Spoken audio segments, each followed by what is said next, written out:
What's up, guys? Welcome back to another episode of this Crystal Palace FIFA 16 career mode. Goes without saying, the last episode was an absolute disaster. Back-to-back defeats at the hands of Newcastle and Everton. We're over the halfway mark of the season now, so we need to put this form right sooner rather than later if we're going to achieve our ambitions. We've tried to bring in a few new players to the club. We've had a bid accepted for Moses Simon, or Simon. Not sure how you pronounce it. Obviously, it's spelt Simon, but call him what you like. We're going to put the contract offer to him. He wants 30. We're not quite going to give him all of that, but he will feature in the first team. He will be a first team player, so we'll let him know that, even though it may all be on a rotation basis. Felipe Santana then is another player that we're interested in. Obviously a centre-back. He has played at the top level. He's got some decent experience, and asking price that they've set is just like 2 million for him. So you'd be an idiot not to, register your interest in a player like that. It's something that's got to happen. We put the bid in. Ramirez, another one.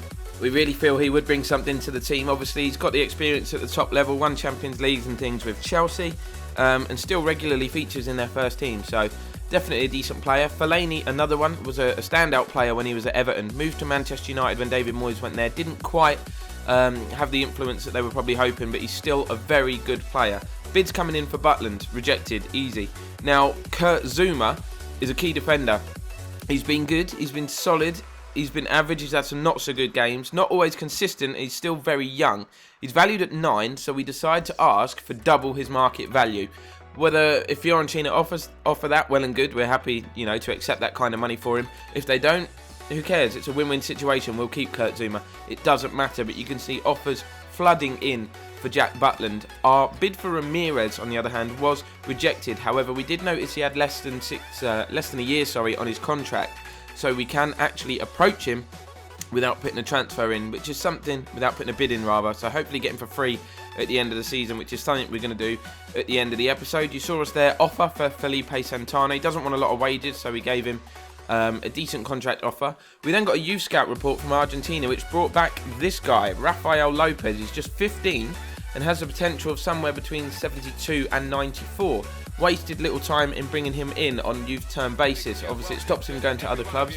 It gives us a chance to train and develop and basically just monitor him to see if he is going to live up to that potential. If he does, then we could potentially have a world-class player free of charge. So that would be cool, but time to put the business to one side. Premier League action now. Really important game. We need to bounce back from those 2 defeats. We're at home to QPR, which for me is a fixture I think we should win.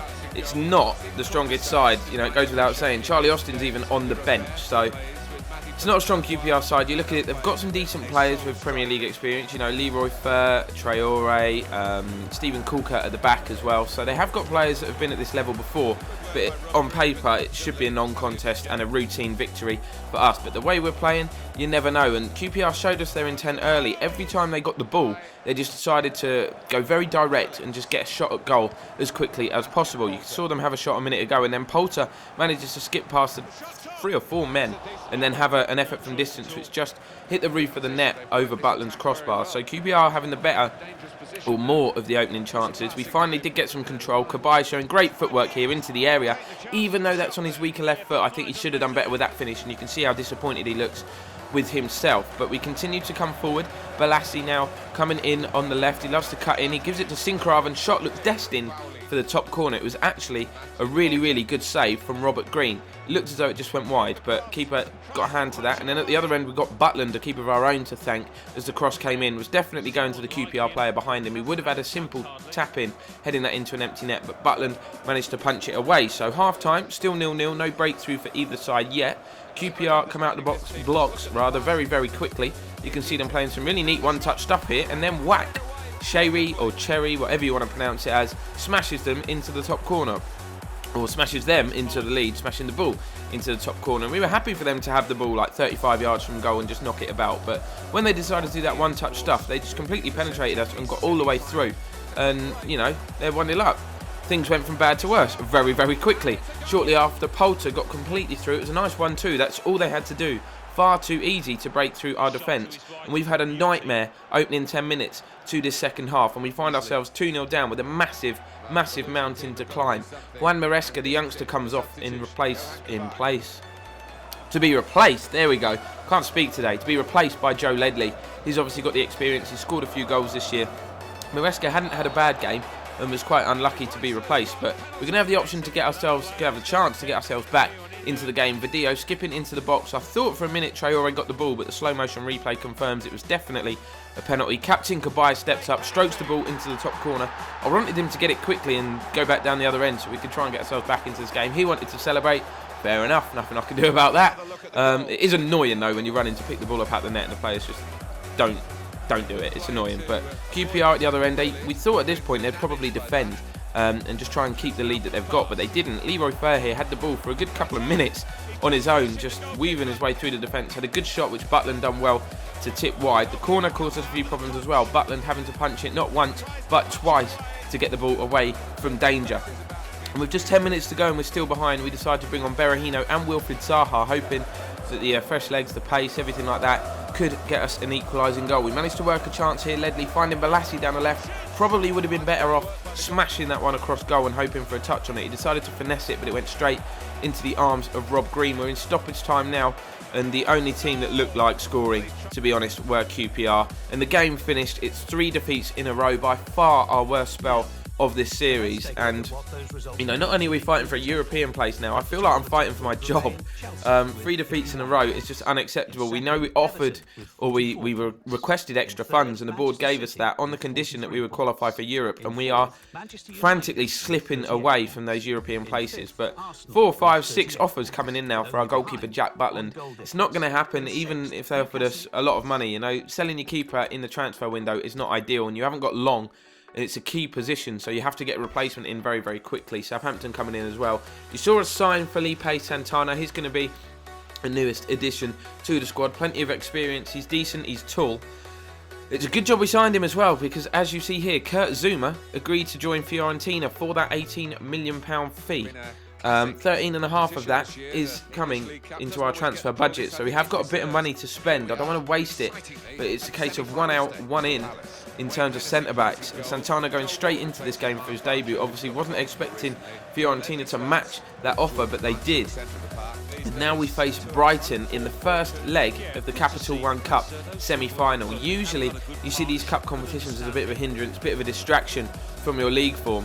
I'm actually seeing that as a good thing, because our league form is plummeting, so this gives us a chance to put that all behind us and concentrate on the cup competitions that we've been doing extremely well in this season. And Berahino continues that run after just 10 minutes. He had a lot to do when he picked the ball up. He was played into the channel. He cut back onto his favoured right foot and bent the ball kind of into that far top corner. Still had a lot to do, like I say.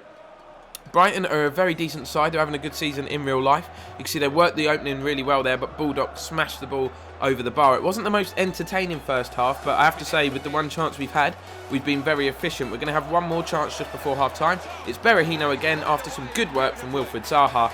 And Berahino, same result. Ball in the back of the net. Crystal Palace 2, Brighton Hove Albion 0.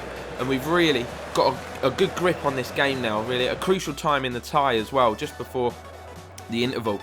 You can see they have 2 goals from Berahino, giving us that 2-goal cushion as we move into the second half. We are, of course, the favourites, Brighton being lower league opposition. The reason we were leading is just because we were more clinical. Brighton were having a lot of the ball, having a lot of chances, but you can see here they just lack that confidence. Instead of bearing down on goal there, he decided to go away and play the ball out to the byline and whip the cross in.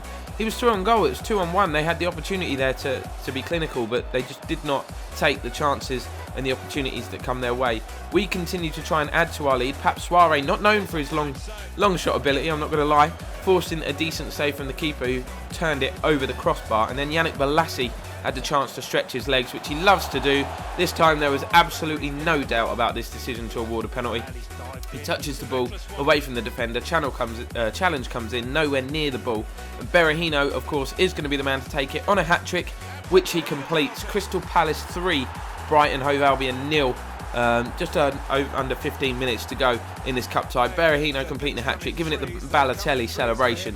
And that was a good penalty. And we really now have taken one massive step towards a cup final place at Wembley. And with the 3-goal cushion, we decided to bring on Punchin, Gale and Cloesi, giving the youngsters some opportunity to play some first-team actions, as well as people like Gale and Punchin, whose first-team opportunities have been limited this season. But then a poor clearance from Santana almost allowed Brighton to get back into the game. Fortunately, they couldn't take the chance. They did have another one, though. A volley from point-blank range. Somehow Hennessy manages to pull off a superb reaction save. to keep Brighton out. 3-0 is how it finished, so I would fully expect us, unless something majorly goes wrong between now and the second leg, I would expect us to be visiting Wembley for a Capital One Cup final appearance. But we're offering Fellaini, back to transfer business now, what he wants, 70 grand a week. He would be a decent first team player. It's clear after that performance against QPR that we do need some fresh blood in the side, especially losing Zuma as well. I hope that decision won't come back to cost us. But Ramirez, you can see us offering a contract for him there. He's got less than 6 months remaining, so we can approach him on a free. But looking at the league table now, we're down in 7th. We've played 23 games. We are still somehow only 3 points outside the European places. So it is still, I would think at this stage, well in our hands. We've got to play a lot of those top clubs as well. So all is not lost. But we need to put things right sooner rather than later. Or before we're sacked, because I can't see the board putting up with this for much longer. But that's going to bring this episode to a close, guys. Not the greatest episode. Our league form is poor, but we are making up for it in the cups, and hopefully we can get some silverware. So drop a like on the vid if you've enjoyed, subscribe if you are new to the channel, and we will see you again next time.